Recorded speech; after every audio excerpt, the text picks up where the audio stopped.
Good evening, and welcome to our 33rd annual induction ceremonies of the Northwestern Ontario Sports Hall of Fame. My name is Diane Imrie, and I'm the Executive Director of the Sports Hall of Fame, and it's indeed my pleasure to welcome you here this evening.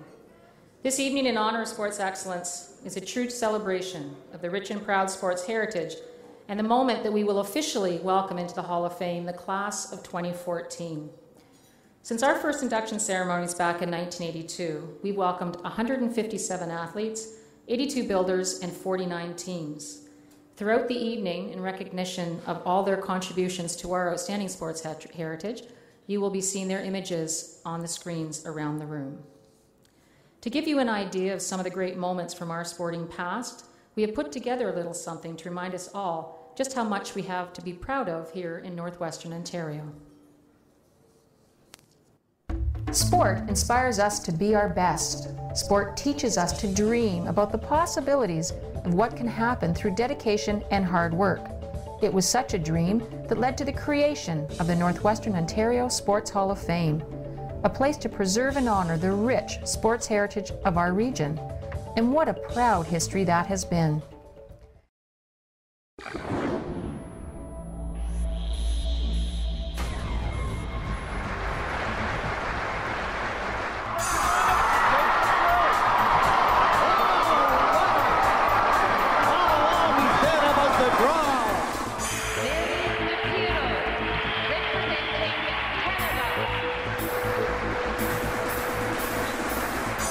Another save by St. Croix, two dandies. In the last minute of this opening period, Rick St. Croix. Yes, Jeff Curry breathes a sigh of relief as he heads back with a beautiful kick of the Manitoba Stone. Continuing the momentum, important for the national team. A hard-working job. 198-pound Steve Danier, a well-deserved gold medal. Well, Kurt Harnett had seen it done, and now he does it to Gary Newan. Kurt Harnett to the finish, a bronze medal for Canada. Vernon Linklater representing Canada. With 8-5-2-5 points, Michael Smith representing Canada. There is one strikeout away. Here comes the pitch, a swing and a miss, and it's all over. Thunder Bay, Continental All-Stars go out to Mob. The final rock of the 10th inning. Oh, it's a heat! Can you believe that? The Northwestern Ontario Sports Hall of Fame. It's about pride. It's about moments in time. It's about memories. It's the place where legends live on.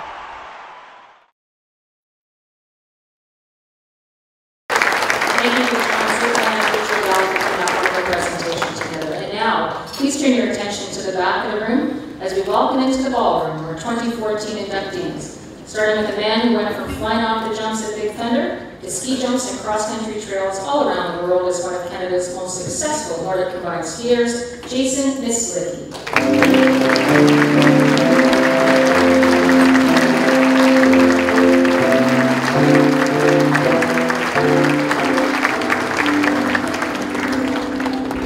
And a woman who also developed her jumping skills at Big Thunder, going on to become one of Canada's top aerial freestyle skiers, and traveling from Grand Prairie, Alberta to be here tonight. Please welcome Amber Peterson.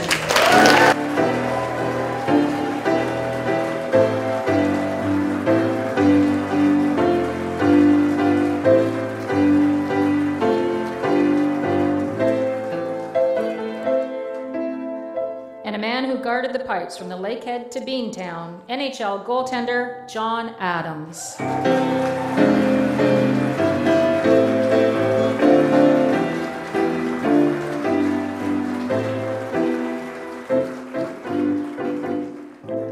And representing her brother, Fort Francis-born hockey coach John Gino Gasperini, who is regrettably unable to be here tonight, is his proud sister Stephanie Gasperini.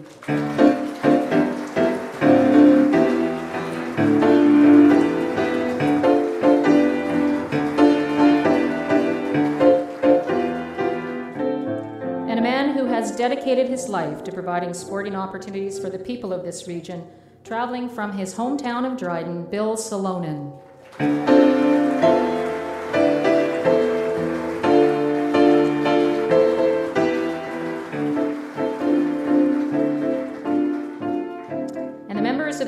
1996-97 Thunder Bay AAA Kings midget hockey team who claimed the Air Canada Cup as Canadian champions, starting with Matthew Britt. Paulo Campanolo. Joseph Gallant. Jeff Harima. Rob Ilson. Nathan Sage. Kyle Shane. Colin Shaw. Tyler Williamson. And here as proud representatives are Kevin Adams, representing his brother Eric Adams. A proud mom, Linda Manu, representing her son Lee Manu. And a proud dad, Ian Sharp, representing his son Chris Sharp. And a proud son, Chris Bragnello, representing his dad, Coach Rick Bragnello. And the assistant coach of the 1996-97 Thunder Bay Kings, Doug Adams.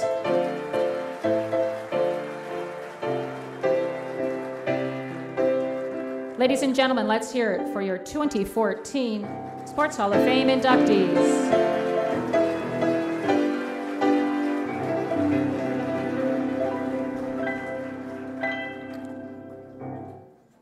I've been very fortunate to work at the Sports Hall of Fame for a number of years, it's over 20. I've been equally as fortunate to be able to introduce this next woman to sing the national anthem to open up our induction ceremonies. Anyone who has ever heard her sing will definitely agree. She has one of the finest voices in Thunder Bay, and she does our national anthem very proud. Please welcome Denise Krawchuk.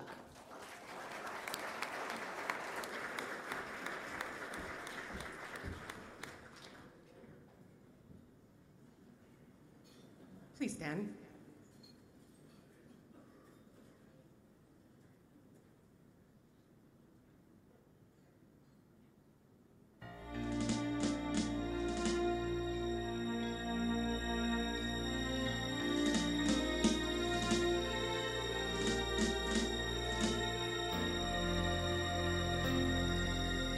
Oh, Canada, our home and native land, true patriot love in all thy sons' command.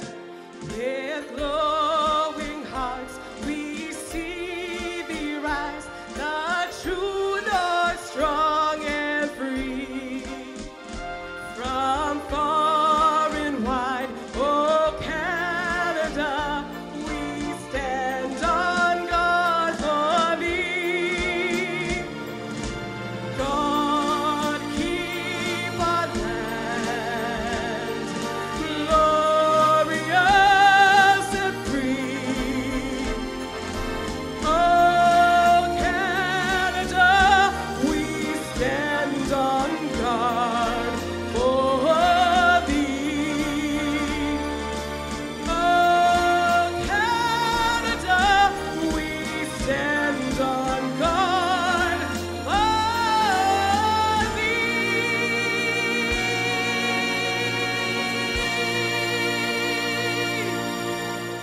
Thank you.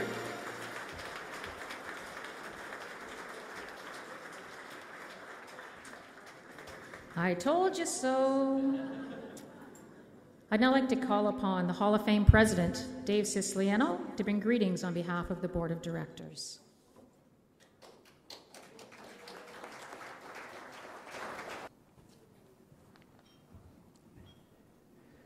Thank you, Diane. You're right, she was great.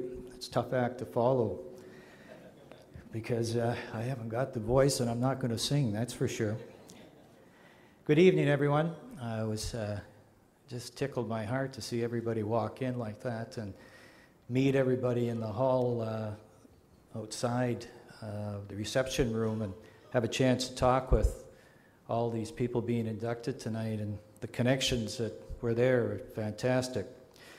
But on behalf of the Board of Directors, it gives me great pleasure to welcome you tonight to our 33rd annual induction dinner. We're certainly pleased that you are here this evening to help us celebrate our region's rich and proud sports heritage and to officially welcome the 2014 inductees into the Hall. We'd not be able to do this without the efforts of our staff, led by Diane, and all the volunteers involved, not only with the board, but also and specifically putting this dinner on tonight. And of course, the sponsors and donors, and all of you tonight coming here and supporting this. The City of Thunder Bay is a great supporter of the Hall, and joining us tonight is Mayor Keith Hobbs and Councillors Ken Boschkoff, Larry Hebert, and Rebecca Johnson. And Larry doubles because he's also on our board. And from the town of Dryden, we're pleased to welcome Councillor Brian Collins also. A number of my fellow board members are here tonight, and I thank them for the time that they volunteered to make all this happen.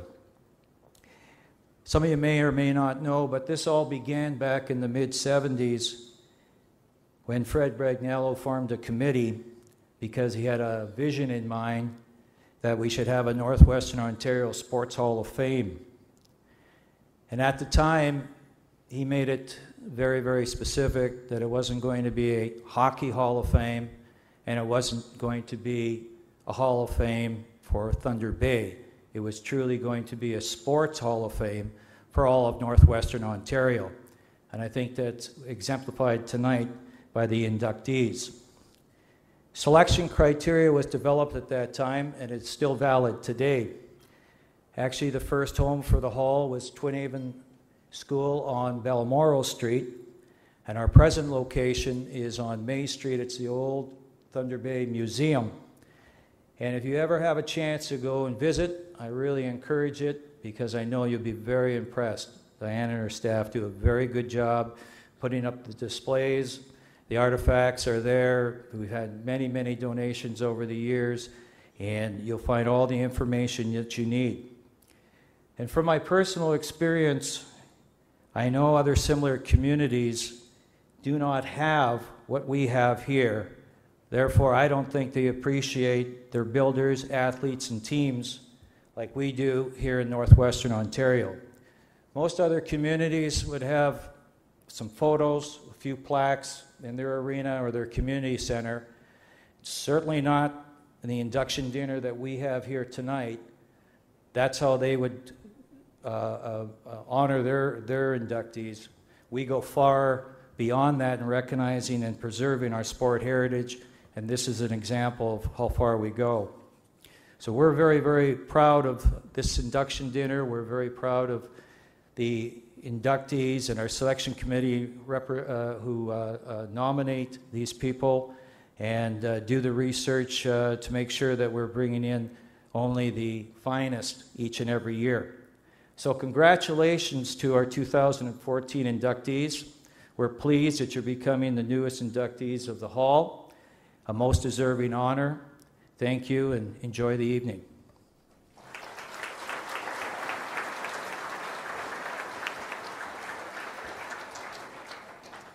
Thank you, Dave. As Dave mentioned, the City of Thunder Bay has always been a great supporter of the Sports Hall of Fame over the years. And I know that Mayor Keith Hobbs is very excited to be here this evening because he's going to see a lot of Boston Bruin logos. I had to look at all of them putting the video together. As a Leaf fan, it's a little hard, but congratulations, John, that's okay. So the mayor may not have the best choice of favorite NHL teams, but I know he is truly one of the biggest fans of the Sports Hall of Fame. So we're very pleased to have him here to represent the City of Thunder Bay and bring greetings on behalf of this great community. Mayor Hobbs?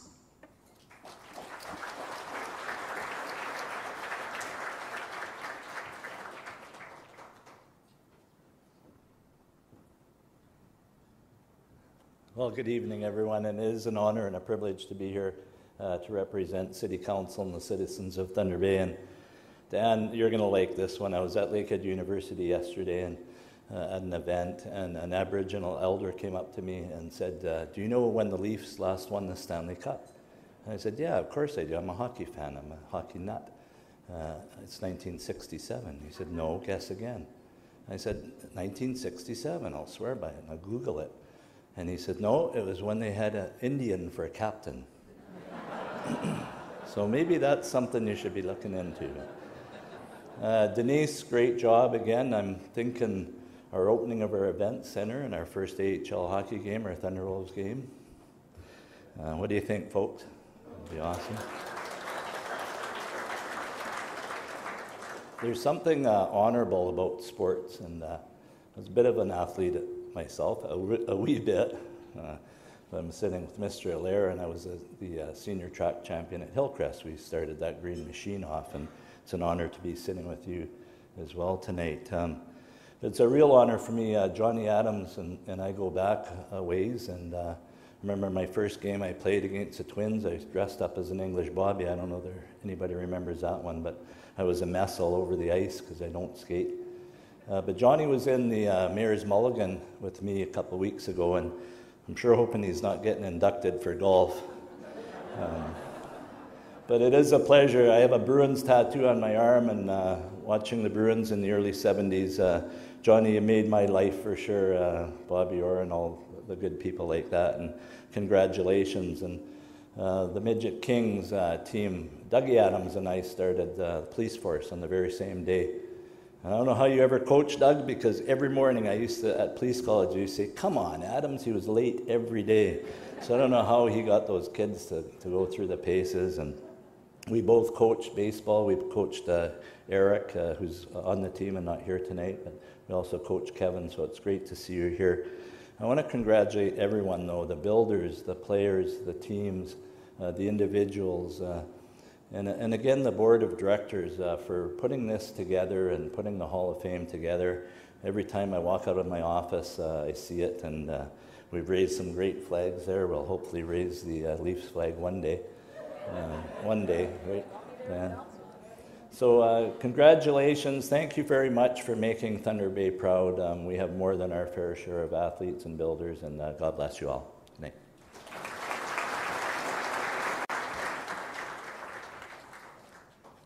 We're very fortunate to have the support of our local media, and in addition to informing all of us about what's happening today, they've also recorded the history so that places like us can look back on it years from now.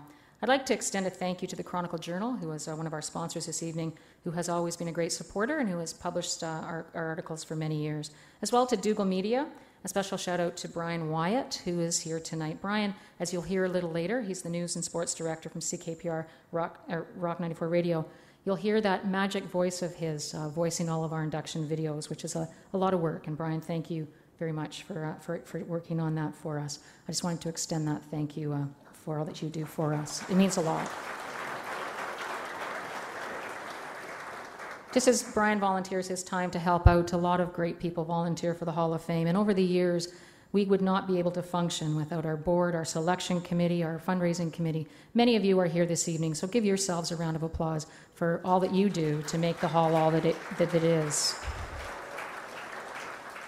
And as we've already seen with the introduction video, part of the great part of what you're going to see tonight is the ability to see our athletes and builders' lives unfold before their eyes.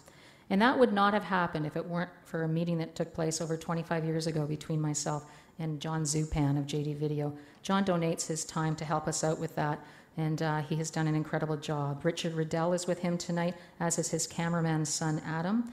And I want to also extend a big thank you to Sterling Finlayson, who is managing the camera up here. He helped edit all of the videos that you're going to see tonight, and he assisted me with that. And all I can say is Sterling is a very patient man. Thank you very much, Sterling. And with modern technology, John is actually live streaming this event tonight. So if you want to find out how to click in to find out and let people know, that is going to be live streamed. Big thank you as well to Russell Krawchuk for the great job he does in our sound of lighting, and to John Sims, who has stepped in to be our photographer this evening. And he's a great social media guy, so he's tweeting. I feel so modern. He's tweeting. We're live streaming. It's all very wonderful. So thank you again to all that all of you do to make this event such a fantastic one. Each year at this time, we also like to take a moment to acknowledge and remember those honored members who have passed away since we last joined here together. I would now ask that you turn your attention to the screens in the room and join me in honoring in silence the memory of those who we have lost over the past year.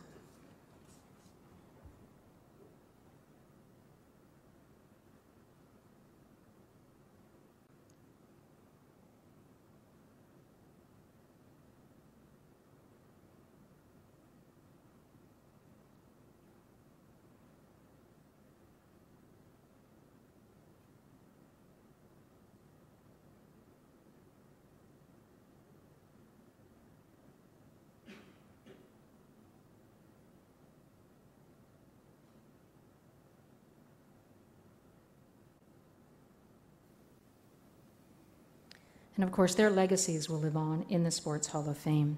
I'd now ask that you please bow your heads as I give thanks for the meal which we are about to receive. Bless us for this food which we are about to receive, and make us forever mindful of the needs of others and the importance in our lives of our family and of our friends. And thank you for bringing us all safely here this evening to join together in celebration and friendship. Amen. And now it's over to the Valhalla for dinner, and we will get underway with our induction ceremonies following dinner, so please enjoy your meal. And we'll be back at the podium after a great meal from the Valhalla and the wonderful entertainment that will be provided by Pat Towell throughout dinner. Enjoy.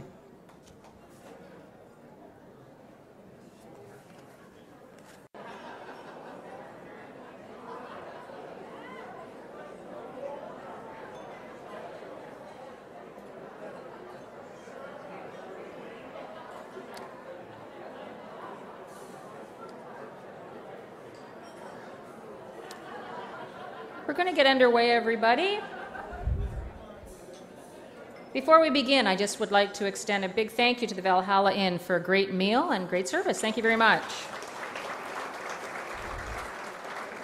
And for as long as Denise has been singing "O Canada," Pat Towell has been entertaining us with her wonderful piano playing during our ceremony and during dinner. Pat, thank you very much.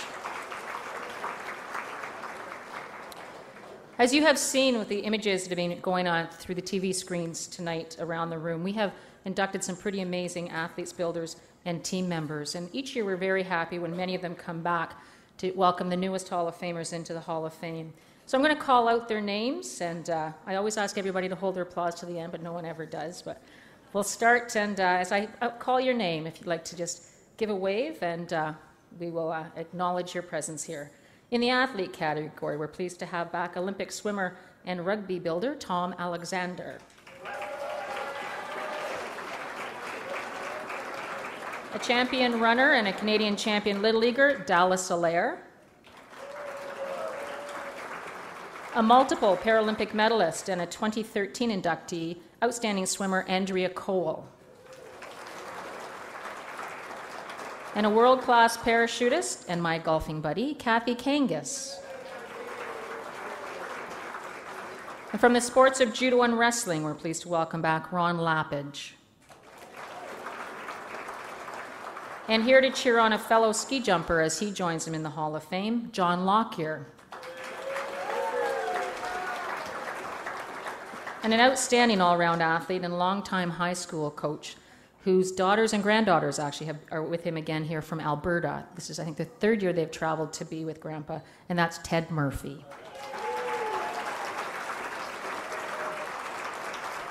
And a rower who represented Canada in singles at the World Championships in Nottingham, England, Bill Scully. And a longtime hockey player who spent time in the National Hockey League with the New York Islanders, Ralph Stewart. And another National Hockey League player, Gary Veneruzzo. And a truly all-round athlete who was very successful on the ice and on the baseball diamond, Gordon Jr. Wilson.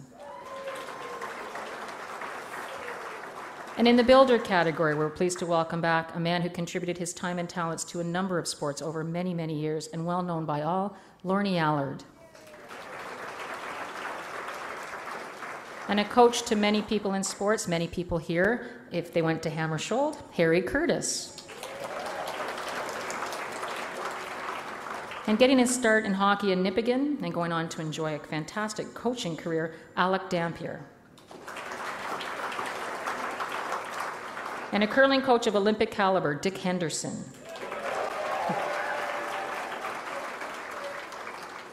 And another 2013 inductee who was inducted for his dedication to curling and golf, Brian Mallon. And last year we had two Brians inducted as builders, and Brian Mallon is here. I'm happy to see Brian McLean is here as well. He was inducted for his contributions to bowling.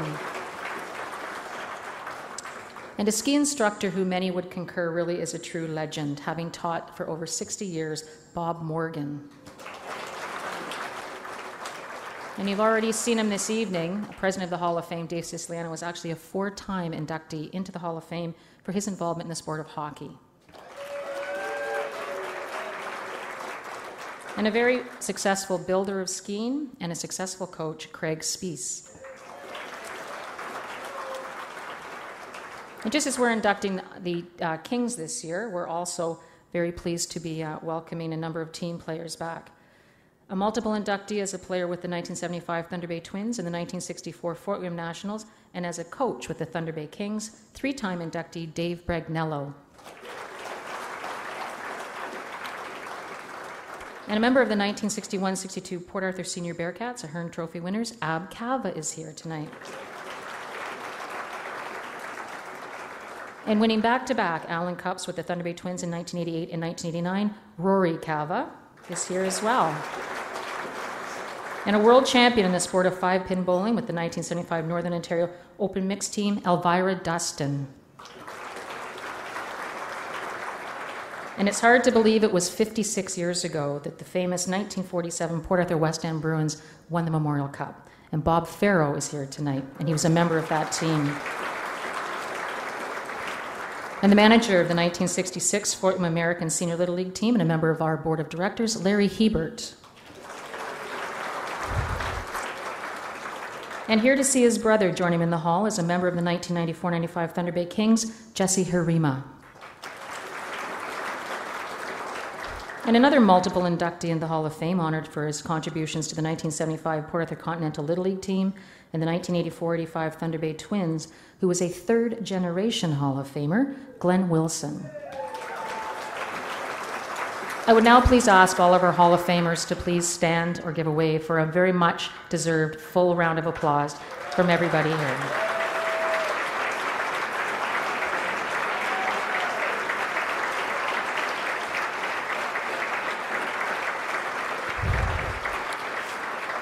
And I'm going to ask one of those persons that just stood, Dallas Allaire, to please remain standing and actually make his way up here in just a little in a moment. Dallas is going to be the Master of Ceremonies again this year. We have had his presence here at the Hall of Fame as our Master of Ceremonies, I think, for about 6 or 7 years now, and he does a fantastic job. He is a fantastic runner. He was a member of the Port Arthur Little League team in baseball, and he is a very proud resident of Red Rock, and he's traveled all the way from Red Rock to be here this evening. Ladies and gentlemen, please welcome Dallas Allaire.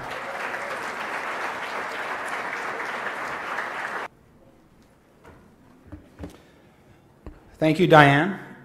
To be inducted into the Hall of Fame is indeed a great honor, and it is indeed my great honor to serve again and welcome the class of 2014 into the Northwestern Ontario Sports Hall of Fame. Our 2014 inductees represent a number of different sports from a variety of eras and the communities from across our great region. Their accomplishments have brought us great pride. Tonight, we have the opportunity to thank them for all that they have done and ensure that future generations will know about the role that they have played in our proud sports heritage. Through the magic of technology and the hard work of John Zupan, Diane Imrie, Sterling Finlayson, and the voice of Brian Wyatt, we are able to step back in time and relive the accomplishments of our 2014 inductees as they unfold on the screens before you.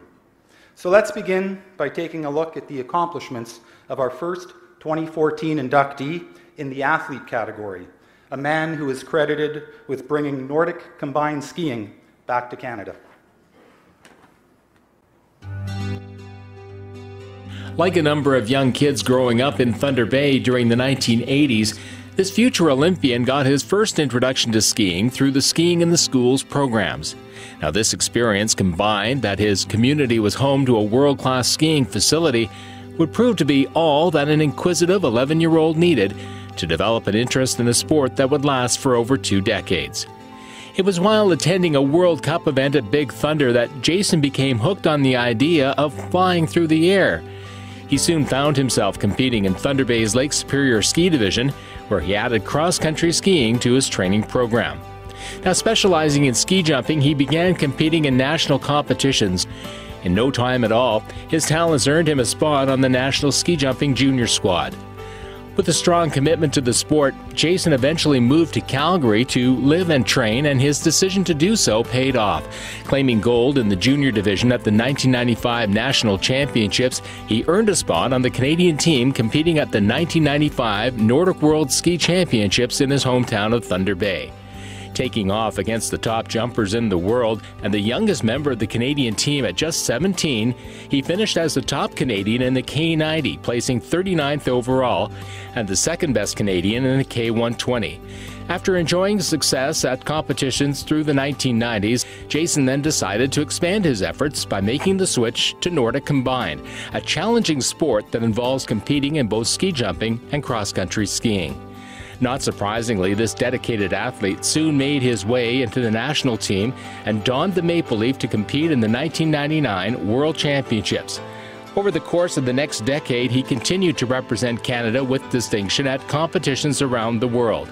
Making it to the podium in World Cup B events, in 2003 he became the first Canadian to compete full-time in Nordic Combined on the World Cup A circuit and placed an impressive 27th out of 49 competitors in his first World Cup event. Having narrowly missed out on the chance to compete at the 2002 Olympics, he then set his sights on the 2006 Games. With each passing season, he moved his way up the rankings, getting closer to earning the required 2 top 20 placements that would see him become the first Canadian to qualify to compete in Nordic Combined at the Olympics since the 1988 Calgary Games. In December of 2004, he met that qualifying mark. Undaunted by reduced funding, knee and shoulder surgeries, and the need to travel many miles to train, this dedicated athlete spent the next year preparing for his appearance at the 2006 Winter Olympics in Italy. We start today on day one with Nordic Combined. 2 Canadians, including Jason Myslicki, are in action. Jason Myslicki has worked for this moment his whole life. He's been very close in 2002. Now he's here, he's getting near the end of his career. This is his opportunity to really show us what he can do. Thunder Bay native Jason Myslicki struggled to get here. Injuries, training alone, little funding, but he's led a rebirth in Nordic Combined. First time Canada's been represented in every sport at a Winter Olympics since '88 Calgary. He's 32nd after round 1. Jason had a good first jump. This looks like another good jump for Jason.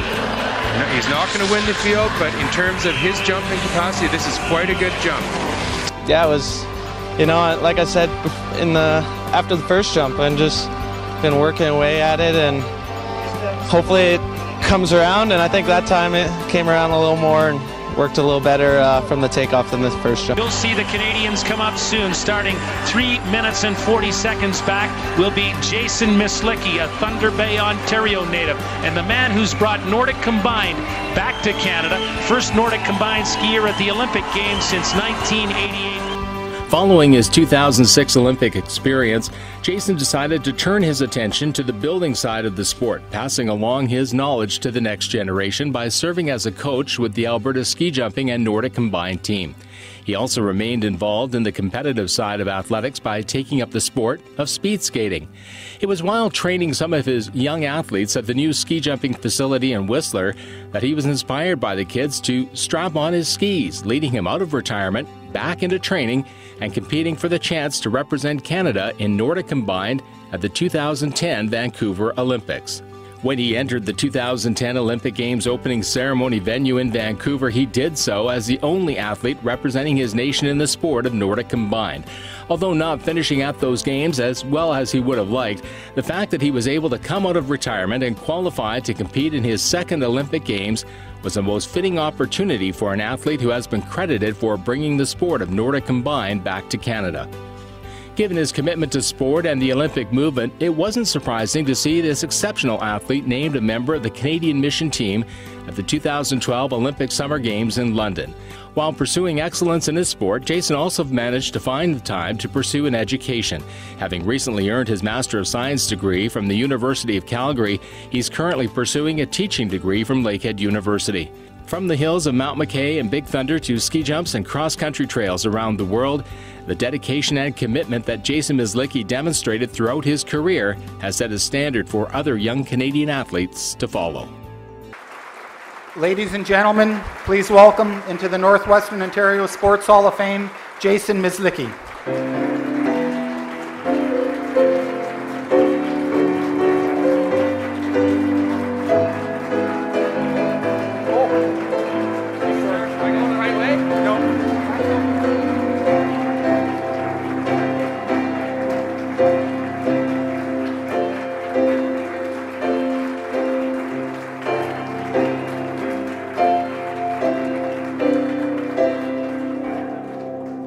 Joining Jason here this evening are his mother Margaret and Mark Rooney. Ladies and gentlemen, Jason Myslicki. Yeah, I'll probably drop that. Well, hopefully the words come out a little smoother than they did after that Torino interview. But after seeing that stuff, it's, you know, even walking into the Vancouver Olympic opening ceremonies, it's got my heart going right now. It's an incredible honor to be welcomed to this extraordinary family. In getting nominated to this Hall of Fame, inducted into this Hall of Fame, you know, I had to think back onto my career and how fortunate I was right from the beginning, you know, as a 17-year-old to compete on home soil at a World Championships, and then to finish off my career again on a home soil for Olympics. A lot of things came together to make that happen.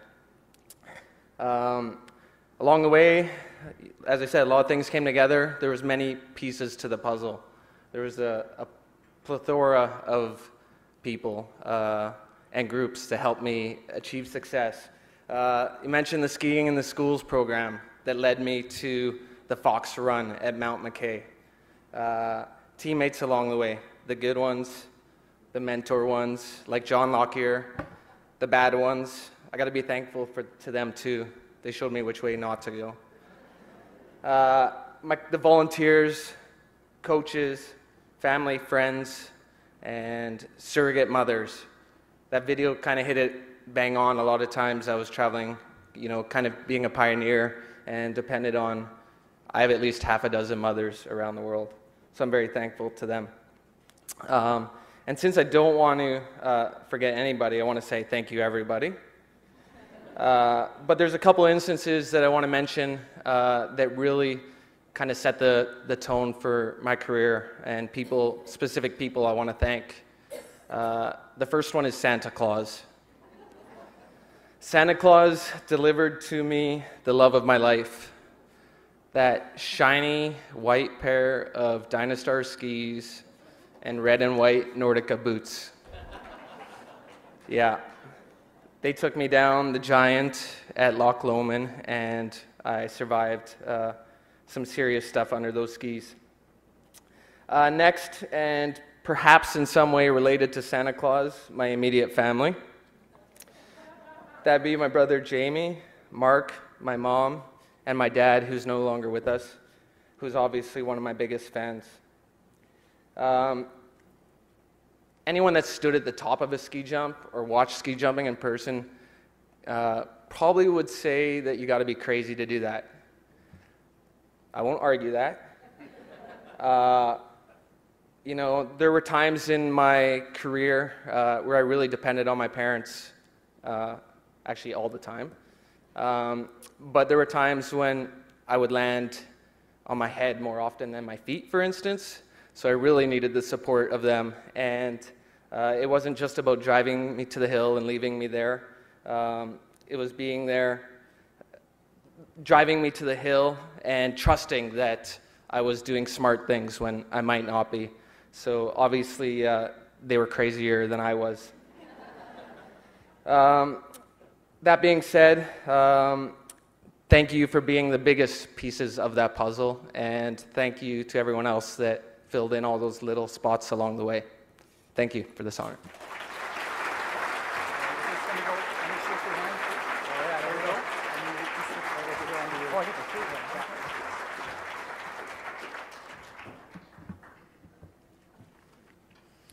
We will now take a look at the career of our next inductee, who flew through the air, twisting and turning her way to multiple titles in aerial skiing. Growing up in a community with access to a number of sporting venues, combined with being raised in a family that encouraged participation in all areas of sport, turned out to be a perfect combination for this future Olympian. First taking to the slopes with her family during ski outings to Mount Baldy, it wasn't long before this natural athlete was developing her skill and interest in the sport. When not on the ski hills, this active youngster could be found competing as a member of the local trampoline club, and doing so very successfully, and those skills gained during that early training would come in handy later in her career. In the summer of 1993, Amber took a trip out to Big Thunder Nordic Ski Center to watch her brother take part in a freestyle water ramp practice. And the rest, as they say, is history. With the encouragement of her father, it was not long before she was also flying off the ramp, putting her trampoline training to good use, performing impressive flips and twists. Transferring her talents from the freestyle pool to the snow, she soon found herself competing successfully in the Lake Superior Ski Division. Claiming awards at her home facility, she was also successful on the road, claiming the 11-12 age division combined title at the 1994 Can-Am Freestyle Skiing Competition at Giants Ridge, Minnesota, by winning gold in moguls and aerials and silver in ballet. With the closure of Big Thunder in 1996, Amber transferred her training to Loch Lomond, and within a couple of years, she was making a name for herself on the national stage. Well, this is our second competitor, 15-year-old Amber Peterson of Thunder Bay, Ontario, first at the Junior Nationals. Now, you talk about up-and-comers, maybe this is one here. She's only 15, one of the youngest competitors in the competition. And this is her first year doing backflips on snow, and that was almost perfect. The following season, she earned a spot on the Ontario team, competing in moguls and aerials at the '99 Canada Winter Games in Corner Brook, Newfoundland.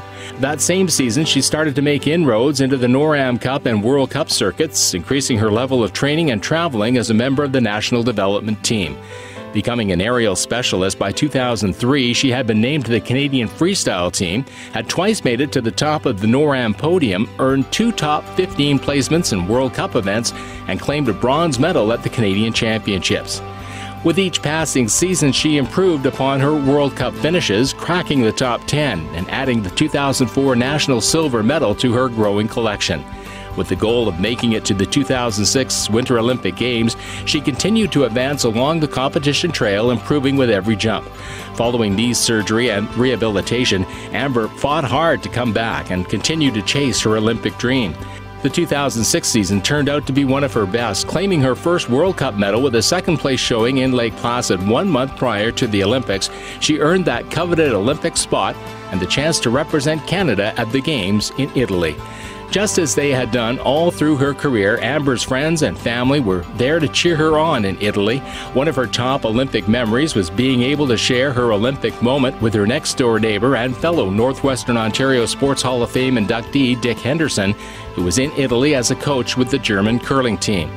Competing against the best aerialists in the world and on the largest stage of her career, the 23-year-old put in a 15th place showing in her Olympic debut. Returning home, she competed in the 2006 Canadian Championships in Penticton, claiming her first of what would be 4 consecutive senior national freestyle titles. Continuing to train during the summer and compete on the World Cup and NORAM circuits, she had one more goal in mind: a chance to earn one of the coveted spots on the 2010 Canadian Olympic team. Making the chance to earn one of those spots all the more difficult was the introduction of the new sport of ski cross, which reduced the number of spots available for female aerialists to 1. Although narrowly missing the chance to attend the Vancouver Olympics as an athlete, Amber and her family went to the Games to cheer on her teammates, showing the outstanding personal characteristics this world-class athlete exhibited through her competitive career. Retiring from competition following that season, Amber then settled into life in Alberta, returning to her academic studies and helping to coach young freestyle skiers on the snow and on the water ramp, just as she had been taught back home at Big Thunder over 20 years ago. Gentlemen, please welcome into the Northwestern Ontario Sports Hall of Fame, Amber Peterson.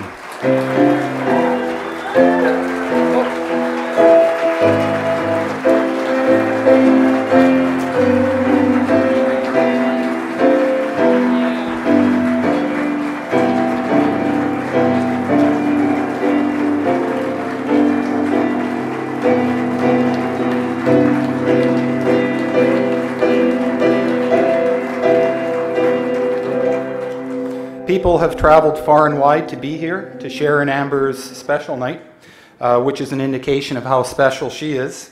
Just as they have done throughout her career, Amber's family is all here to cheer her on, as well as the majority of Winnipeg Avenue. And there are also some people who wanted to send along their congratulations, so we do have some messages. You can come up here, Amber. Yeah, don't be shy.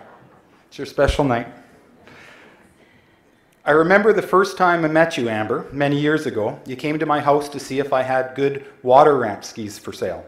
You were probably 14 years old with big curly hair. I never thought then what kind of adventure we were going to be a part of. As a former teammate and all the way to being one of the great athletes I had the pleasure and honor to coach.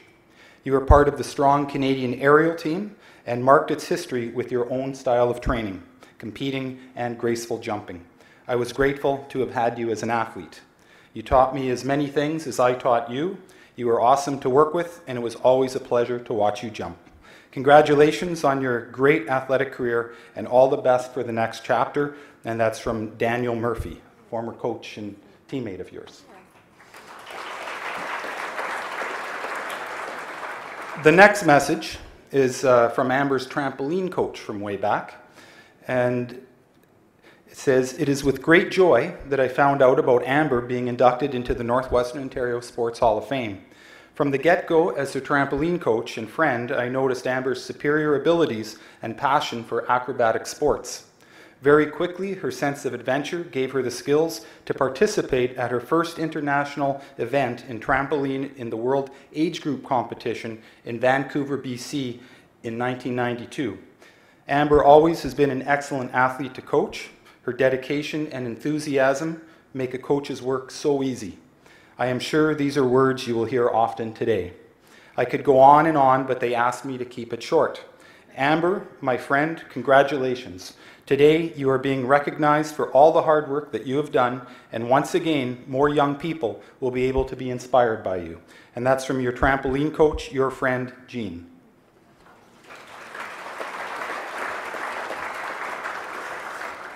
The next one is called Amber's Song, and you'll have to forgive me because I'm not a very good singer, so I'll just read it as it is. And it says, "They could coach your skills but not your heart. That was yours alone and you did your part. They could polish your technique but not your desire. That was yours, that beautiful inner fire. I watched you fall, then get up again. You competed through adversity and through pain. A magnificent display of will and dedication. You were your own strength, your own inspiration." And it says, "Congratulations, Amber. Your induction into the Hall of Fame is most deserved, and I am very proud of you. All the best, Uncle Gordy."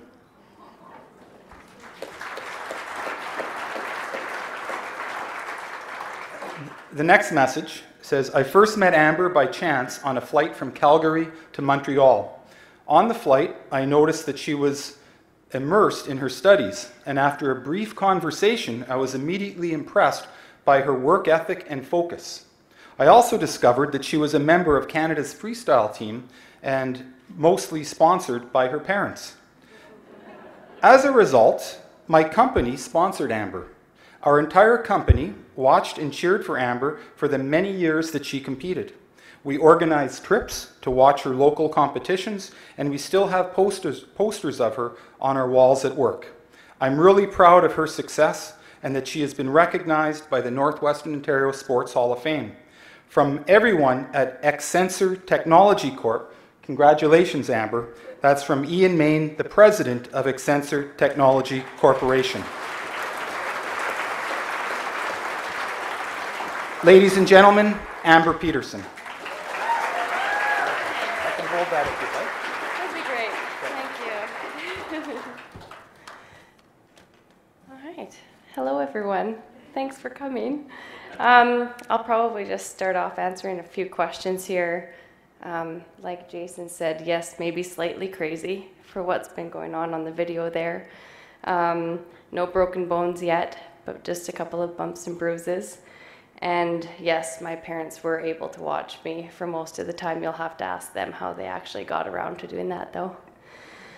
I'd just like to start off by saying thanks to the organizing committee, the board of directors, for putting on such a wonderful event, and those in charge of running and maintaining the Sports Hall of Fame. It's such a neat facility over there in Fort William that really captures some memorable legacies, both athletes and builders. Your dedication and passion for sport does not go unseen, so thank you guys very much. Sure, yeah. I'd also like to thank those who thought that I would be an appropriate addition to this group of people here tonight and landed me a position up here, so thank you. Thanks.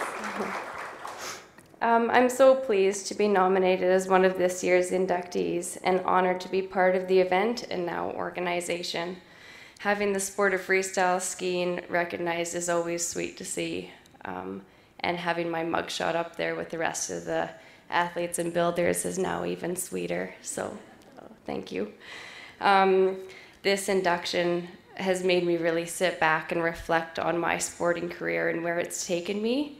And instead of my memories and experiences being washed underneath the bridge and moving on to the next chapters of my life, I was forced to kind of go through some memorabilia, take a walk down memory lane, and I realized how much I do value the experiences and keepsakes and memories that I have gained from sport.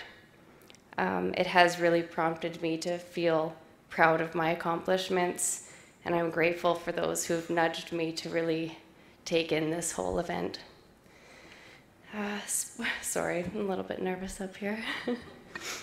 Sport has had a huge impact on my growth and development, both as an athlete and an individual. It's taught me about responsibility, communication, goal setting, overcoming my failures, and really embracing my successes.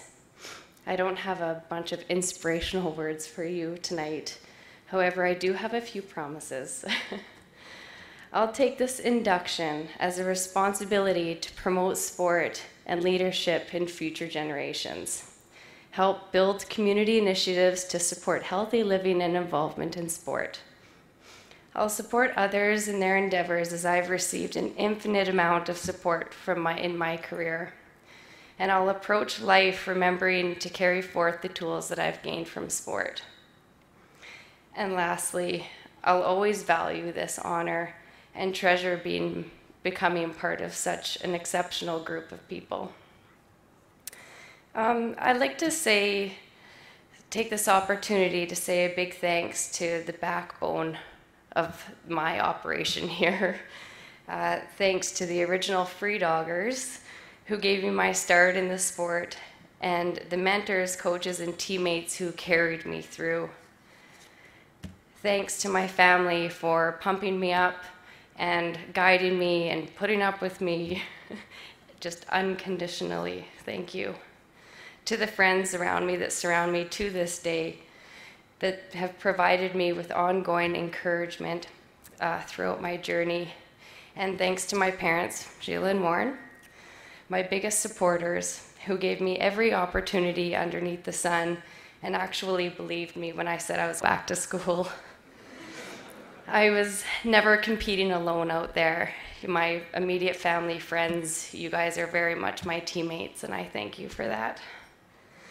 And to my former teammate, my partner, my best friend, Cord, your support goes unmatched. I really appreciate it. Thank you to you guys. This crew, this community makes me feel like I'm being inducted every time I come home, or every visit I have. So I'm very lucky.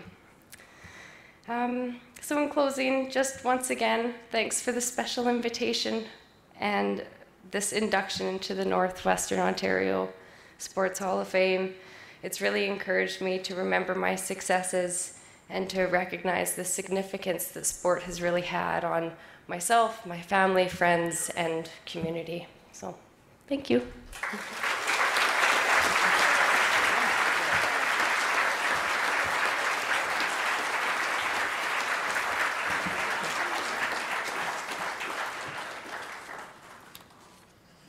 Our third athlete of the evening claimed success playing between the pipes in the amateur and professional ranks.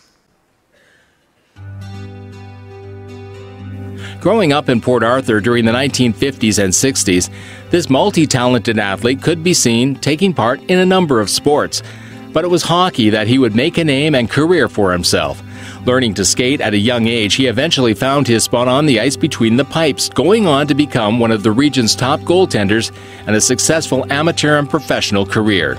When not on the ice, this exceptional athlete was active in high school athletics at Port Arthur Collegiate and on the baseball diamond. Involved in Little League Baseball, he was a member of the 1958 Port Arthur All-Star team, and during the 1960s he played fastball with such teams as Doran's Brewers, and senior baseball with such teams as the Faro Orioles and the Port Arthur Red Sox.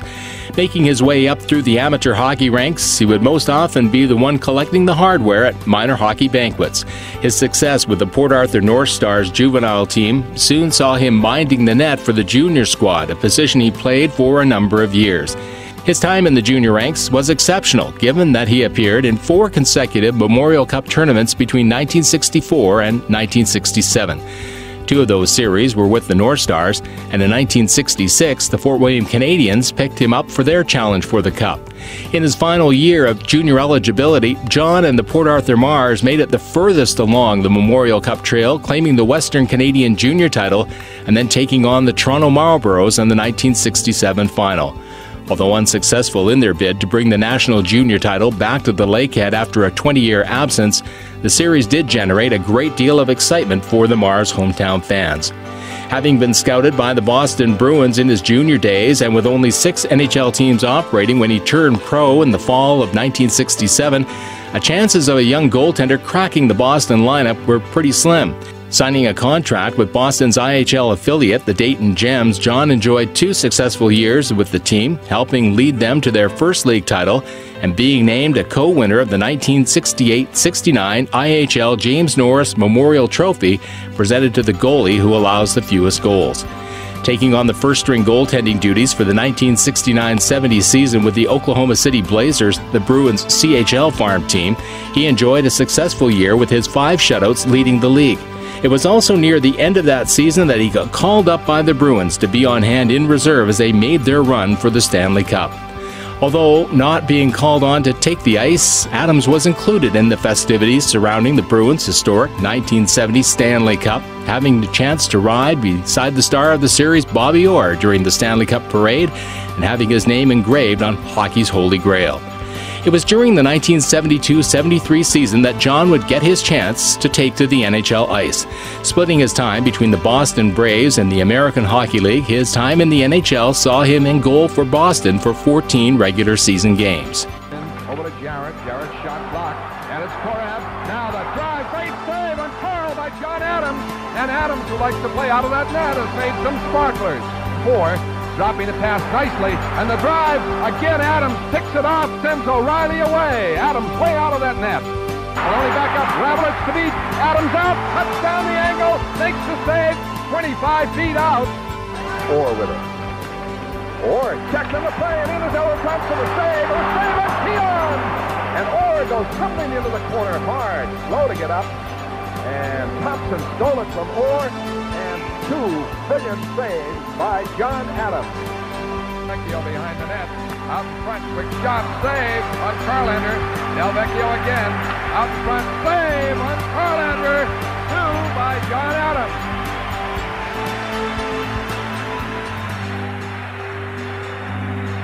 Alex Del Vecchio twice from behind the net, but both times to Carlander. Here he comes, and there's a good shot, a good save by Adams. Now watch the second one. And this is even a better save by Adams, as Del Vecchio moved it out beautifully with that left pad, and then he just fell on the loose puck. His NHL record that season included 9 wins, 3 losses, and a tie, and his 3.0 goals against average included a shutout against the Atlanta Flames, which he earned in just his second game. Traded to the San Diego Gulls of the Western Hockey League the following season, he was selected a WHL second All-Star team member, and returning to the NHL with the Washington Capitals, he added 8 more games to his NHL record, finishing off the 1974-75 season with the Richmond Robins of the AHL before retiring from the pro ranks to return to Thunder Bay. Back in his hometown, he lent his goaltending talents to the Thunder Bay Twins senior team, and over the years he has contributed to the local hockey scene by serving as a goalie coach for a number of teams and passing along his knowledge to the next generation. In addition to helping out with various teams, John also began working in collaboration with his longtime friend and former teammate Bobby Orr, serving as a recruitment advisor for Orr's player agency company. As proud as John is of his time on the ice and his affiliation with the Boston Bruins, he's equally as proud of his hometown of Thunder Bay, always willing to take part in charity events and provide a helping hand wherever he can, with the desire to give back to the community that supported him all through his sports career. Ladies and gentlemen, please welcome into the Northwestern Ontario Sports Hall of Fame, John Adams.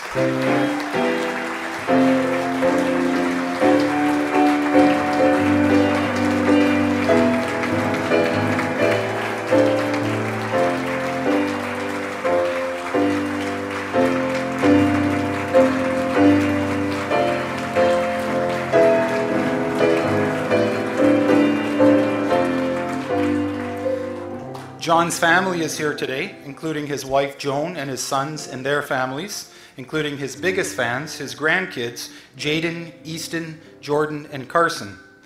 Also here this evening are a number of his family and friends and former hockey colleagues. There is one person who couldn't be here tonight but wanted to send along a special message. And here it is. It was great to hear recently that my old teammate John Adams has been included with this year's group of inductees for the Northwestern Ontario Sports Hall of Fame. This is a wonderful honor for a man who realized his dream and played at the highest level of our sport. But perhaps more importantly, John was a gentleman from his very first day as a member of the Boston Bruins organization and demonstrated the kinds of personal characteristics that all of his teammates admired. He and I have remained good friends over all these years, even though we weren't together on the ice for an extended period of time. It is the kind of friendship that I have never taken for granted. John is a family-oriented person that everyone in Thunder Bay and surrounding area can be proud to include as a Hall of Famer. I'm sure that all of his family members and many friends in attendance this night will have a wonderful evening of reminiscing as you celebrate John's induction. Well done, old friend. Sincere congratulations and best wishes now and always. Best regards, and it's signed Bobby Orr. Ladies and gentlemen, John Adams. Thank you. I promised Diana it'd be less than 30 minutes too. I'll try. Good evening, everyone. First of all, I'd like to thank the selection committee of the Northwestern Ontario Sports Hall of Fame for this great honor. Thanks to Diane and Kate for being so helpful and accommodating this past weeks. You made this experience so much easier. Also, I'd like to congratulate fellow inductees, Amber, Jason, Bill, Gino, and Ricky Braganello's Major Midget Kings. I'd like to thank my family for helping me make this night possible through their love and support, wife Joan, sons Jeffrey and Jason, who often had to make sacrifices in order for me to achieve my lifetime dream of playing in NHL. When I was in grade 5 at Pine Street School, we were asked to write an essay about what we wanted to do when we grow up. I boldly stated that I was going to play in the NHL. So sometimes dreams do come true. Thanks to so many friends thanks to so many of my family and friends who have joined me tonight, especially Jeffrey and his family and my cousin Gordy, who have traveled from the Toronto area to help celebrate this occasion. It means a lot to have you all here. Also like to express my appreciation to two very important people who are no longer with us. my mother Helen, my father Matt, who supported and encouraged my love of sports from the time I was a small child. As a youngster, hockey was my greatest passion, but because I suffered from severe asthma, I was unable to keep up with the other kids on the rink. As a result, I became a goaltender, a decision that would determine my entire future. I played minor hockey locally for many years, graduating to junior when I was 17 years old. While playing for the Port Arthur North Stars, I was privileged to be coached by three of the greatest influences on my career: Mo Irving, Dave Gathern, and Albert Cava. Dave taught me an awful lot about goaltending, and Albert taught me how to compete. And if you weren't motivated after between-period pep talk by Ab, you shouldn't have been playing hockey. I sometimes feared him, but always respected him, and 50 years later, he remains one of my closest friends. Thank you, Albert. My first year of pro hockey in Dayton, Ohio, the Bruins AHL team, I was called up to Boston on Christmas Eve day due to an injury to one of their regular goalies.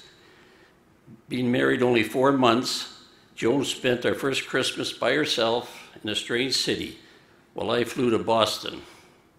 I got to watch the first NHL game I've ever seen in person while sitting on the players' bench in the Boston Garden. What a great seat. And Joan was quickly introduced to life as the wife of a professional hockey player. During my first season with Oklahoma City, the Bruins CHL farm team, I was called up to Boston for the last 2 months of the season in the playoffs. That would lead to the highlight of my career as a member of the 1970 Stanley Cup champion Bruins teams. Following 2 more years in Boston, I went on to play in San Diego and then the Washington Capitals during their first year in the NHL. Then it was back home to settle down with our young family, much to the delight of all the grandparents. But hockey wasn't over yet. I played with the Twins and then helped coach for several years, and it was very exciting playing in my hometown again. Although hockey life was sometimes difficult, with moving frequently, a lot of time spent away from the family, it certainly had more positives than negatives, and I wouldn't have traded it for anything.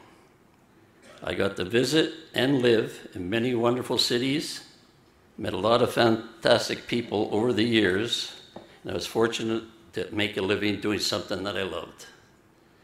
I continue to reap the benefits of this great sport, and being recognized here tonight is an example of that. I think I missed a page. Excuse me, I got 1 page I missed. I'm old, give me a break. I forgot to thank my brother Gordy for his support over the years.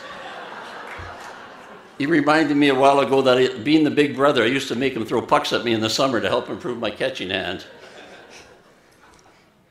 And hockey and baseball were my life as I grew up in Port Arthur. The winter months would find me at the Carrick, playing road hockey every day after school and again after dinner until it was time to go home to bed.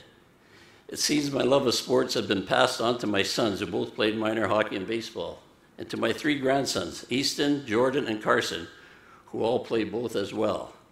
My beautiful granddaughter, Jaden, has become an accomplished dancer, introducing me to a new sport to watch and enjoy. I'm happy to be able to give the boys pointers on hockey and baseball, but Jaden, you're on your own, sweetheart. Daughter-in-laws Kelly and Yvonne have made our family complete by being the daughters we never had and by giving us these 4 amazing grandchildren to enrich our lives and carry on the sports traditions that are such a big part of my life.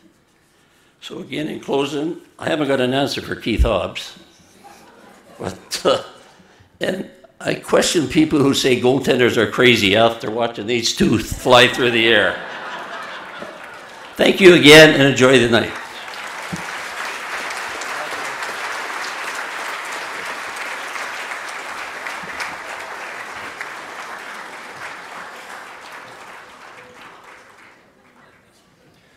Our first builder of the evening took the hockey skills he learned in Fort Francis and turned them into a successful coaching and building career.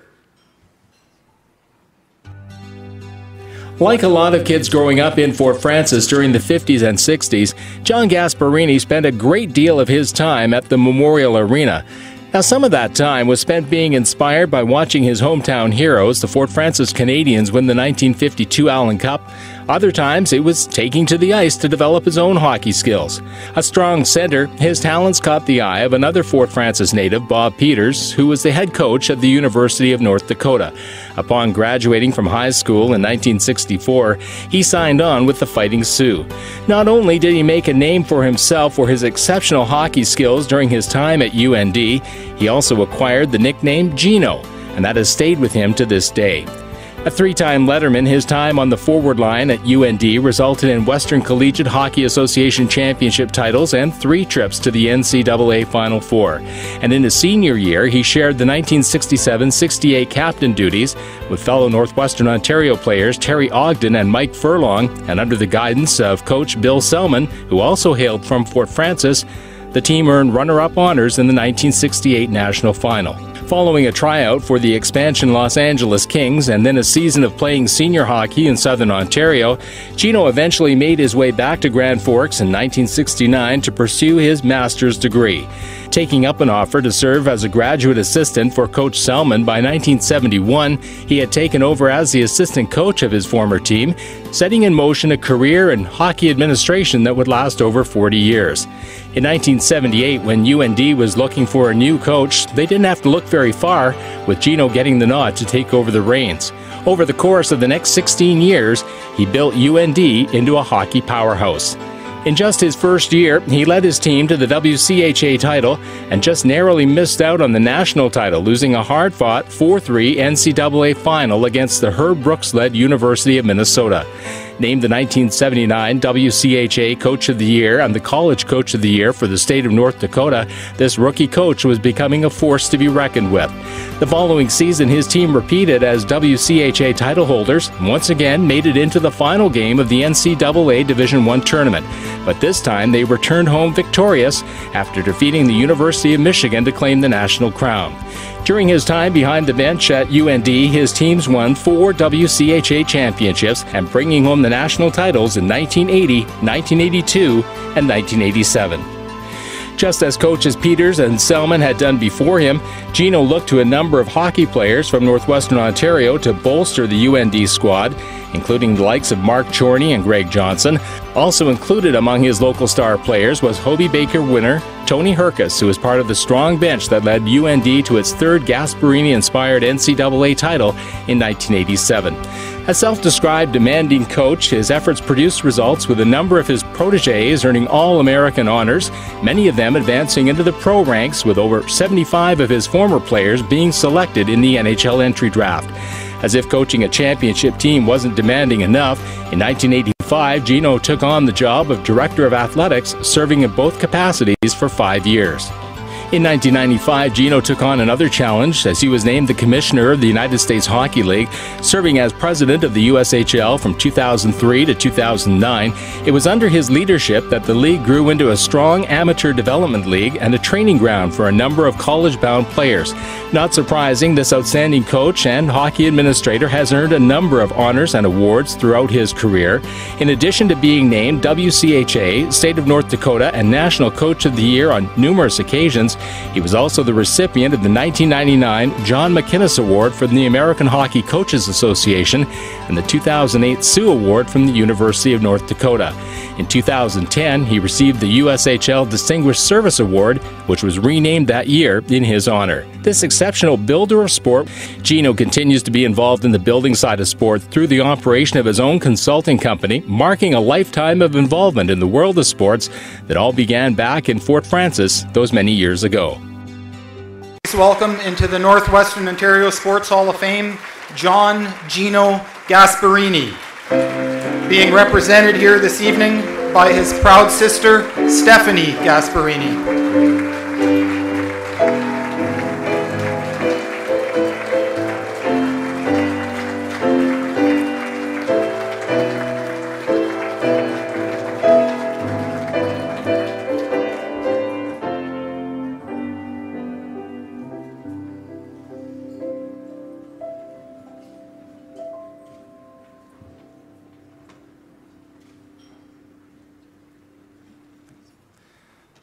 Unfortunately, Gino could not be here this evening due to a previously arranged trip, but he has sent along a message.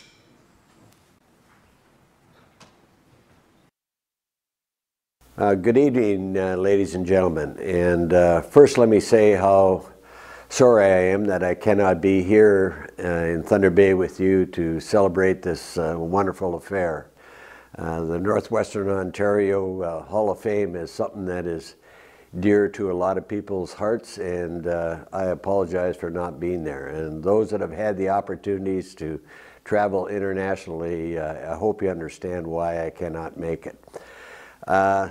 Let me also say how honored and pleased that I am that for this recognition. I sincerely thank the committee and all those people that are involved in this Hall of Fame. I am sincerely honored and certainly honored for myself and for my family and all of those associated with us. And I have fond memories of my background in Northwestern Ontario. You know, my family always told me to remember where you come from so that you know where you're going. So it's been an adage that certainly I've lived by all my life, and so I thank you, and I thank the committee and all those present, and congratulations to all the other recipients. Our second builder of the evening has spent over half a century as a sports volunteer. Although calling Dryden home for close to 60 years, it was while he was growing up in Port Arthur that this longtime builder first got his introduction to sports. First taking to the ice in Hilda's Pee Wee Hockey League, he advanced his way up through the minor ranks. A high-level goal scorer for the Port Arthur Flyers, he helped the team claim the 1953 city and intercity juvenile titles and gain entry into the district final against Fort Francis. It was while returning from that final in a car driven by coach Ed Lozon that he and two of his teammates were involved in a car accident. All, luckily, were unharmed. Off the ice, he also enjoyed success. A member of the South End Y, he competed successfully for their relay team. On the baseball diamond, he took to the mound for the Port Arthur Red Sox during the early 50s, pitching for their juvenile, junior, and senior squads. At the high school level, he utilized his strong throwing arm to serve as quarterback with the Port Arthur Collegiate, junior, and senior teams, captaining the squad in his senior year. Graduating from PACI in 1955, he made his way to North Bay to attend Teachers College. With his teacher certificate in hand, he took a job in Dryden for what he thought would be a one-year stay. But thankfully for that community, it turned out to be a much longer one. Continuing his involvement in sports, he played intermediate and senior hockey with the Dryden Rockets from the late 50s through the 70s, helping them earn a number of victories along the way. And in later years, he played old-timers hockey with the Rockets, traveling with them to tournaments across North America and Europe during the 1980s and 90s. Considering his love of sports and strong leadership skills, it wasn't surprising that upon his arrival in his new community, he also began taking on a number of volunteer duties, which he continued for many years. From the late 1950s to the present day, if there was a team, organization, or event in need of a volunteer, Bill would be there to help out. In fact, he was so dedicated to his new community that when the Dryden Figure Skating Club was in need of some men to perform in their 1957 Ice Carnival, he answered the bell by skating in the Dutch Waltz and 10-step numbers. Other organizations that benefited from this exceptional volunteer over the years included Little League, Pony League, and youth baseball teams, including girls softball. He could also be found coaching and officiating football in local leagues and at the high school level. If a sporting event was being held in Dryden, chances were Bill had something to do with it. Whether it was hosting a provincial high school championship, regional hockey tournament, or district sporting event, Bill was there to lend a hand. Through his 14-year term on Dryden City Council, including 6 as mayor, he was a real booster for his community and a proud supporter of his town's sporting accomplishments. In the sport of hockey, this exceptional builder has been active around the rink and around the board table for more than half a century. A coach of minor teams in Dryden dating back to the 1950s, he has passed along his knowledge of the game to a number of generations, serving as a coach in the minor leagues, traveling with teams across the region, and providing sporting opportunities for male and female athletes of all ages. Aware of the importance of providing good instruction and operating from a strong knowledge base, Bill earned his Level 4 National Referees and Level 5 National Coaches certifications and served as an instructor for both programs. A member of the CAHA and Hockey Ontario development committees, he contributed to the growth of the game from the local to the national level. Well respected through the region for his hockey knowledge, he served as president of the Thunder Bay Amateur Hockey Association from 1979 to 82, the first person from outside of Thunder Bay to lead the regional group. Other regional involvement included serving on the Northwestern Ontario Regional Sports Council and on the board and inaugural selection committee of the Northwestern Ontario Sports Hall of Fame. Over the years, his exceptional builder's efforts haven't gone unnoticed. In 1974, he was named Dryden Sportsman of the Year. In 1987, he received the Meritorious Award from the TBAHA, becoming a life member in 1988. In 1993, he received Hockey Canada's Order of Merit, one of only a handful of recipients from Northwestern Ontario to receive this prestigious award since its inception in 1962. And when the Superior International Junior Hockey League was formed in 2001, it was of little surprise to see that Bill Salonen would be serving as the general manager of the Dryden Ice Dogs. It was also not surprising to see that the SIJHL decided to name their championship trophy the Bill Salonen Cup in honor of his outstanding contributions to the game. It seems a most fitting tribute to a man who has dedicated his life to providing sporting opportunities to the people of Northwestern Ontario. Ladies and gentlemen, please welcome Northwestern Ontario Sports Hall of Fame, Bill Salonen.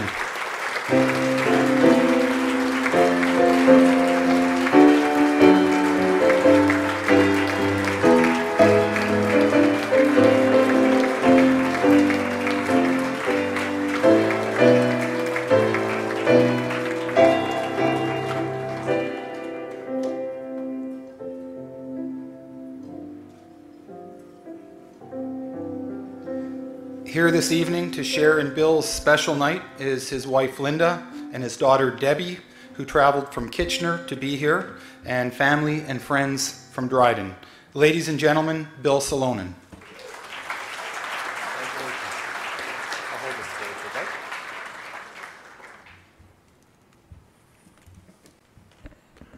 John, you don't know what old is.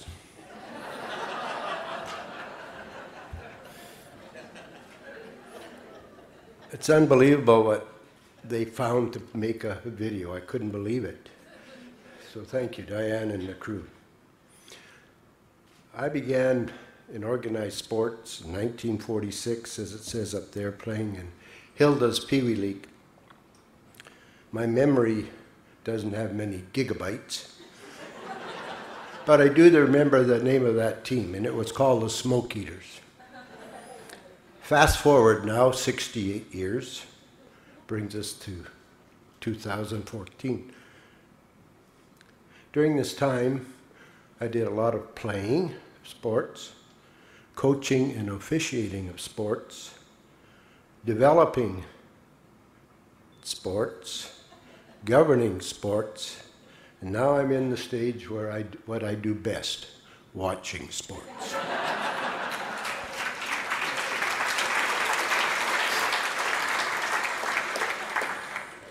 Tonight is very special to be inducted into the sports hall that I've known quite a bit about for quite a few years now. And I'm very proud to be a member of the class of 2014. Now I join four people that have a special part of my heart. Two of my boyhood buddies, Albert Slavinsky and Henry Ackervall, who are no longer with us, and a student from my very first class when I went to Dryden in 1956, Dr. Ron Lappage, and he's here tonight. And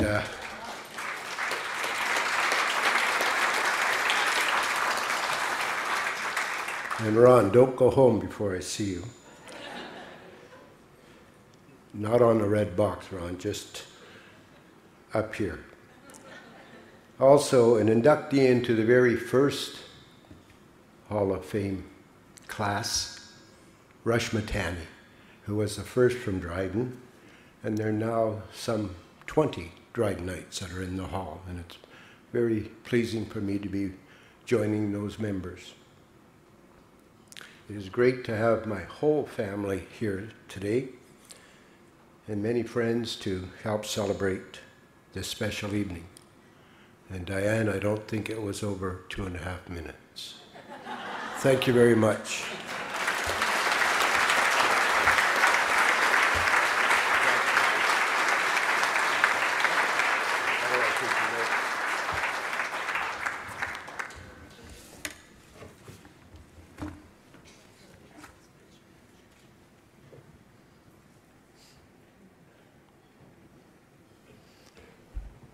Our team category welcomes a group of young hockey players who brought national honors back home to Thunder Bay.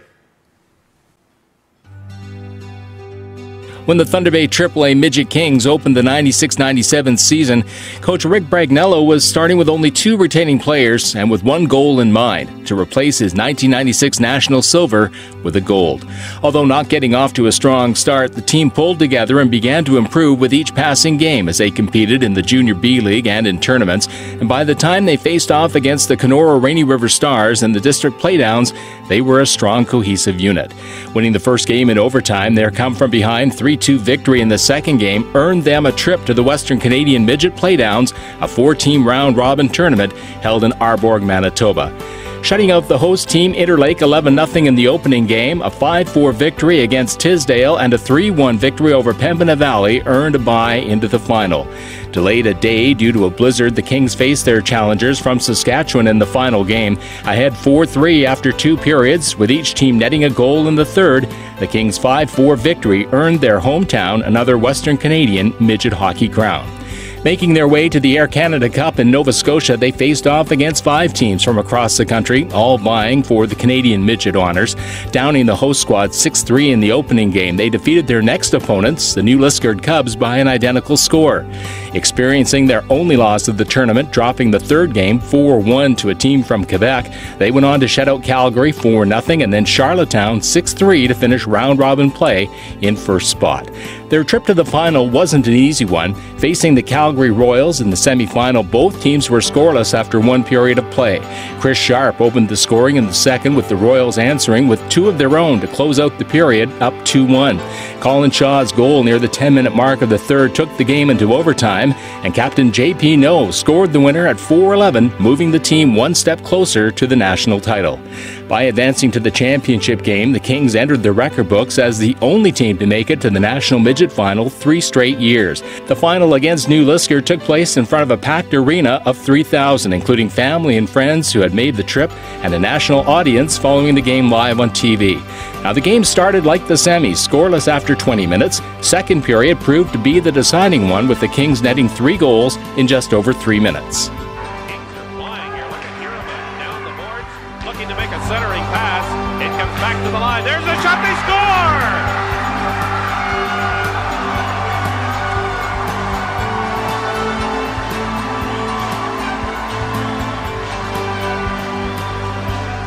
Tyler Williamson, just off the bench, launched a rocket from 50 feet out and found the net. And the Kings on the prowl once again. Here comes Hirama. In across the line. Right in front. He scores!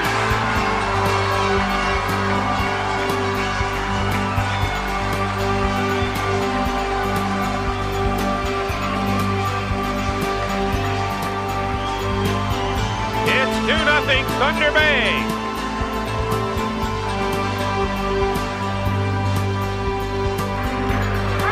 That's not in the second period. Here come the Kings once again, trying to go around Seaman. On the short side, this puck in front, they score!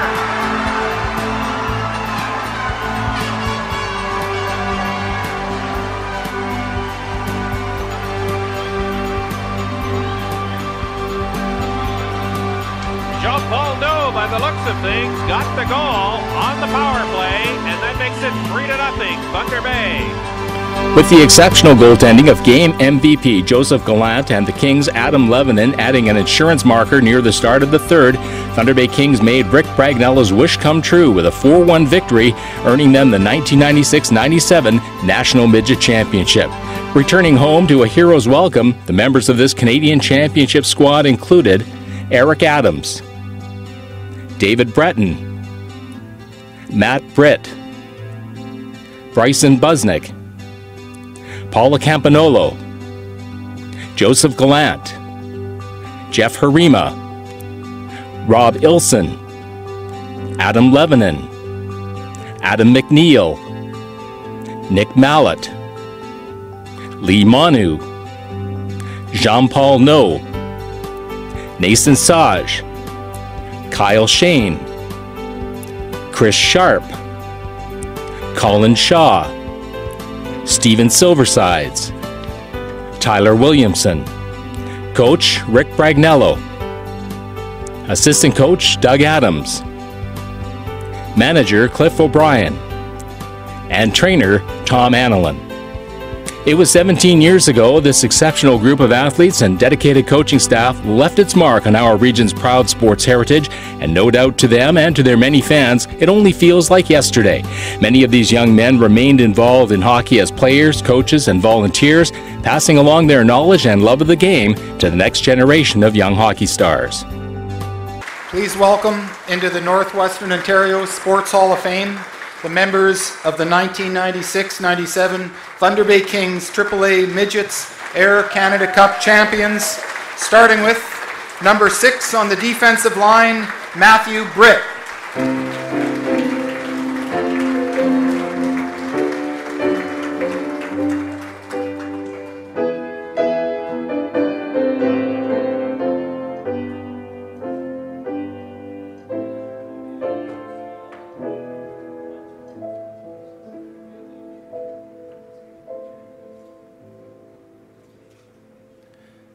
The top goal scorer at center ice, number 14, Paolo Campanolo.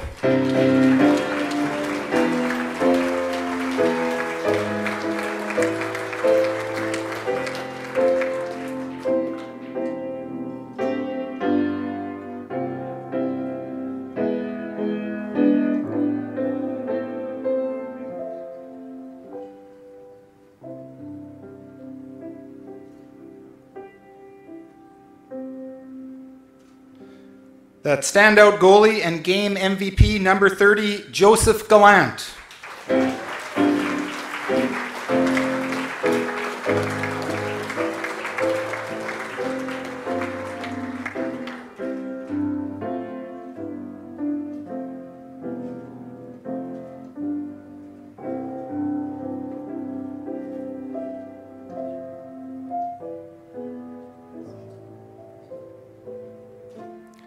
Notching a number of goals, including the second one of the final game, number 16, Jeff Harima.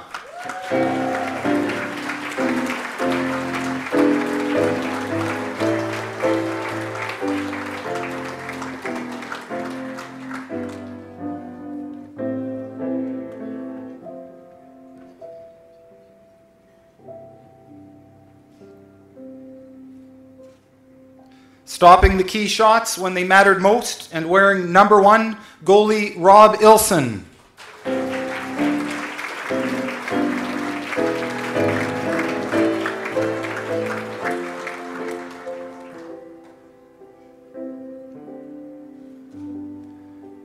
Taking on double duty on defense and the forward line, Nathan Saj.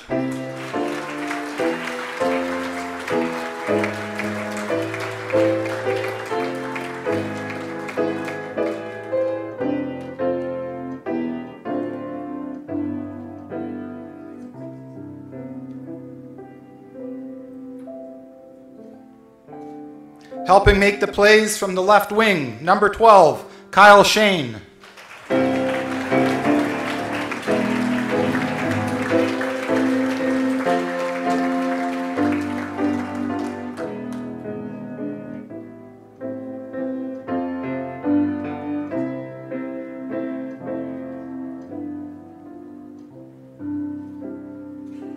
Tying up that semifinal thriller, number 15, Colin Shaw.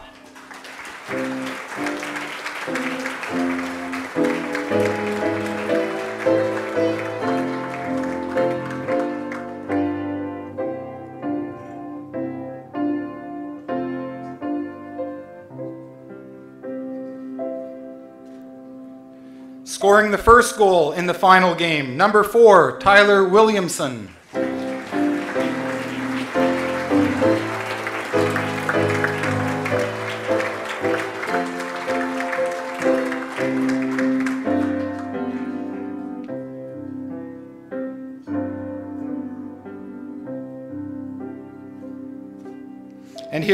And here as proud representatives are Kevin Adams, representing his brother Eric Adams.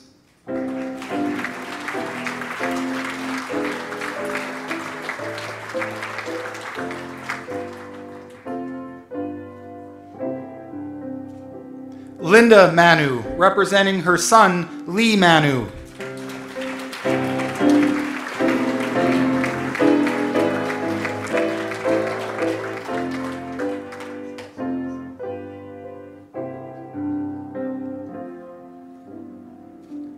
Ian Sharp, representing his son, Chris Sharp.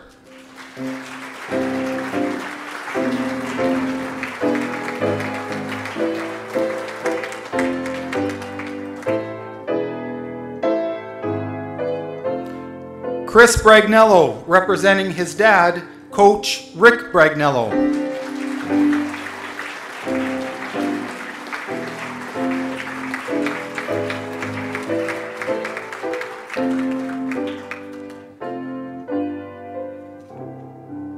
And one of the men who helped lead this exceptional team to victory, the assistant coach of the 1996-97 Thunder Bay Kings, Doug Adams.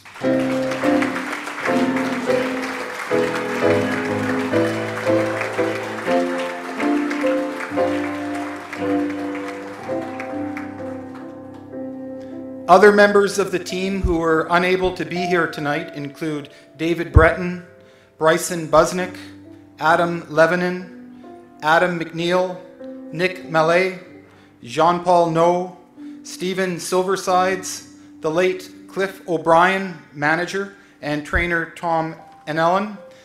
So let's hear it for the members of the 1996-97 Thunder Bay Kings AAA Midget Air Canada Cup champions.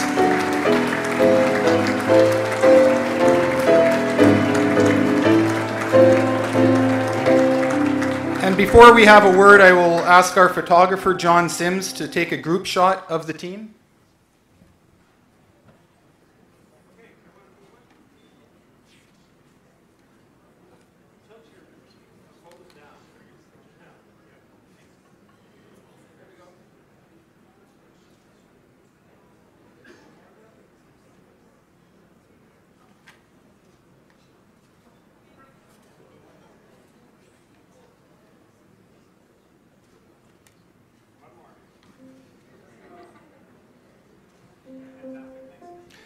There is one message, and it says, "All the best to my fellow teammates, those were the days." And that's from Adam McNeil.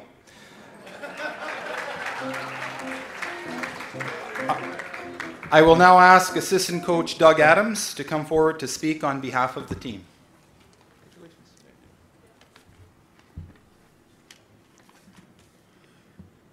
Good evening. I'd like to congratulate all the inductees this evening. And on behalf of all the players, trainer Tom Anellen, coaches Rick Bragnello, and myself, manager Cliff O'Brien, who has since passed, but I know is looking down at us now, it is a profound honor to be inducted into the Northwestern Ontario Sports Hall of Fame as a 96-97 Canadian AAA Midget champions. Unfortunately, Braggsy couldn't be here tonight because he is at Glen Eagles in Scotland. Apparently there is some kind of a golf tournament going over there right now. Of course, it's a Ryder Cup. Ricky Braggs. His attention to detail and passion for the game, which he brought to the rink every day, were unequal. Cliff O'Brien. Feisty, determined, like no other. He never wavered. Cliff was an extraordinary manager. God bless him. Trainer Tom Anellen. He knew exactly when to provide that comic relief for the players. But he didn't coddle them. He never pampered them. There was respect there. And of course, the players.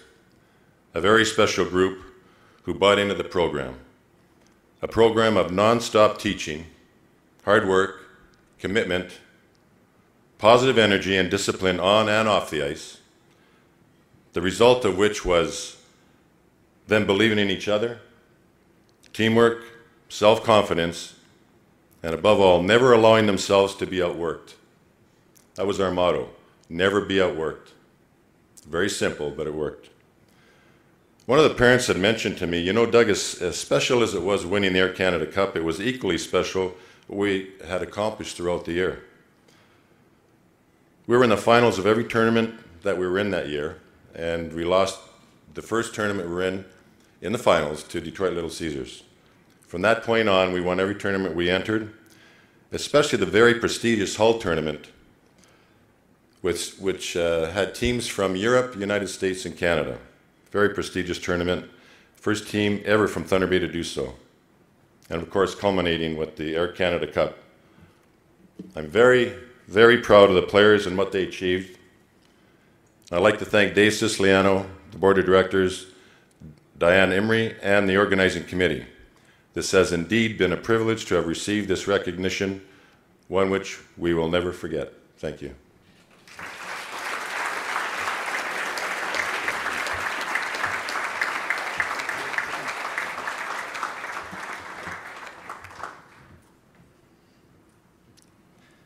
As we have seen tonight, all of our 2014 inductees have contributed greatly to the sports history of our region.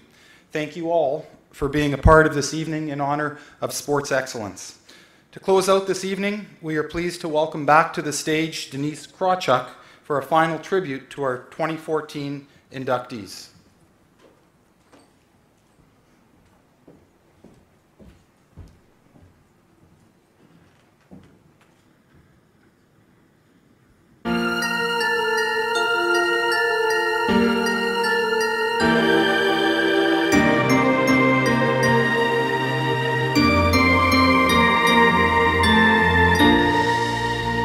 Each day I live, I want to be a day to give the best of me. I'm only one, but not alone. My finest day is yet to know. I broke my heart for every game. To taste the sweet, I taste the pain. I rise and fall, yet through it all, this much remains. I want one moment in time when I'm more than I thought I could be.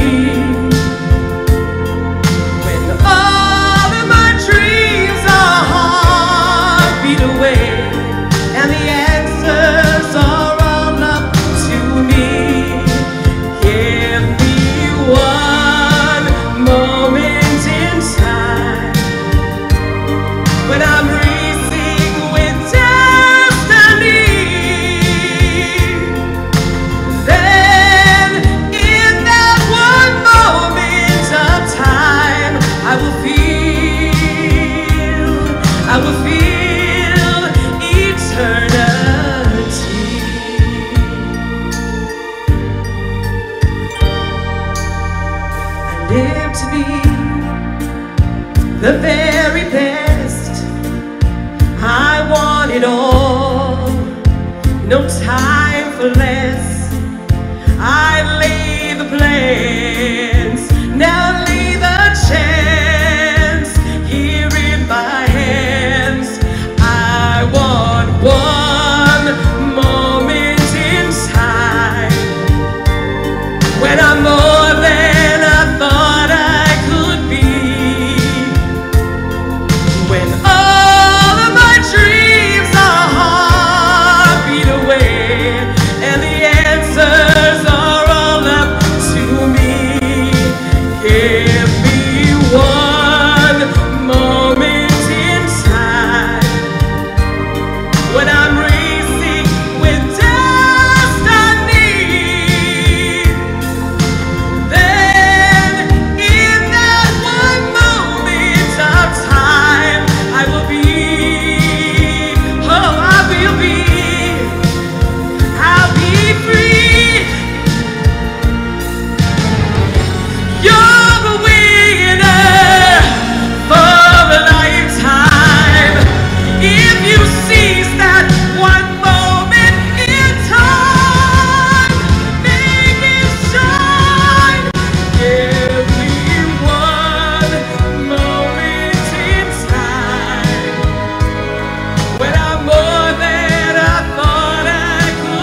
Thank you, Denise.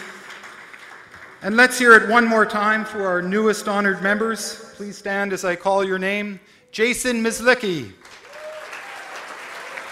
Amber Peterson. John Adams. John Gino Gasperini. Bill Salonen. And the members of the 1996-97 Thunder Bay AAA Kings Air Canada Cup winners.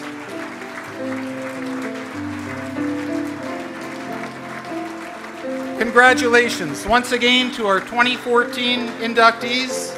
Please feel free to come forward to the stage to offer your personal congratulations to our newest Hall of Famers. Good night, everyone. See you next year.